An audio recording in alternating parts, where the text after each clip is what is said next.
This cheese here is a Devon Blue. It's currently maturing at Ticklemore Cheese Dairy, and the owners of this site are worried about government plans to reduce the amount of salt that's allowed into a product like this.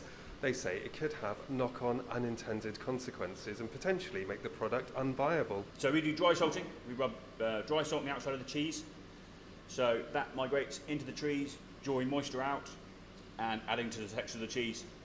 It also is something that the blue mould we use is very tolerant of, so that will grow as opposed to other moulds that we don't want to grow.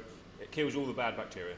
There is a good intention in reducing the overall salt that's consumed by the population in the targets that are being set.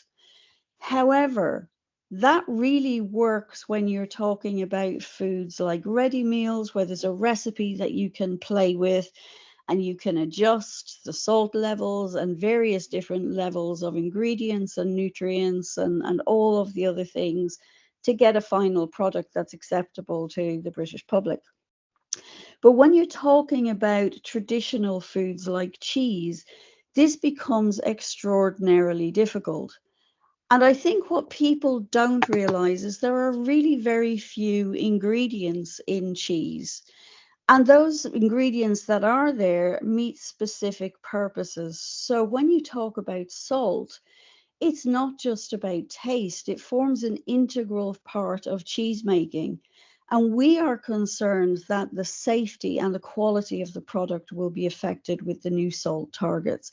In fact, we go as far as saying it's nearly impossible to meet those. So if you think about salt in cheese, what it does is it stops the growth of harmful organisms, because many cheeses, you don't just produce most hard cheeses overnight. Well, you don't produce any hard cheeses overnight. It takes time for them to mature. So the salt needs to be there for that safety aspect. It also controls the breakdown of protein in the milk in the cheese, and that's really crucial for texture and flavor development. And it also defines the characteristics of cheese, like color and crust. So with all of the great British cheeses that we have, using the correct amount of salt during food processing is absolutely essential. So playing around with salt in cheese becomes a real problem in terms, as I said before, of safety and quality. And then we have a number of cheeses in the UK which have a certification status as a product of designated origin, which means that where the milk comes from, how they're produced is really very tightly controlled, or they will lose that protected status, which really makes them iconic. For example, when we talk about blue cheeses, Stilton is one of the cheeses that has this protected designated origin. Stilton also has a certified trademark. So trying to meet that target in salt in Stilton would not only affect that quality of the cheese, the safety of the cheese, which is of paramount importance to cheesemakers, but would also affect its ability to keep that PDO. And of course, if you talk about other iconic cheeses with a PDO, you talk about something like West Country Farmhouse Cheddar, then actually salt targets for that cheese are difficult too. But for Stilton, it is really very, very difficult with the targets that are being set. What would you like to see happen now? What stage are we at this moment? What do you feel could be changed? What has to be recognised is that there are some products that need an exemption from these targets. And we certainly think that Stilton would be one of those products. And it's of paramount importance to do that.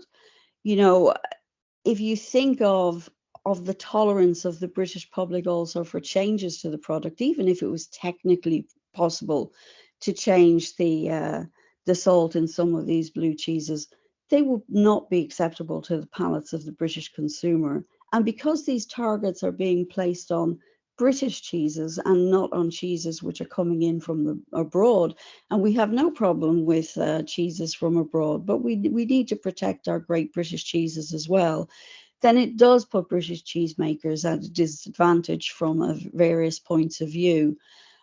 You know, one thing I have to say is that cheese is a nutritious food. I believe that in setting these targets across a whole range of foods, what government is trying to do is reduce unnecessary salt. And that should be kept for discretionary foods and foods which are composed of many different things and recipes can be changed. Nutritious foods like cheese, which are, full of calcium and protein and great quality protein actually, and vitamins and minerals, vitamin A, various other nutrients like phosphorus, these add to the diet of the British public. So actually just saying, well, we'll just take this target and apply it to this food and it'll be fine. People will find a way to meet it. It's just not good enough. We really need to think about the integrity of these products, where they fit in the diet, and the technical limitations in meeting those salt targets. So I think at this point we would really like a reconsideration of those targets and an exemption for cheeses like Blue Stilton.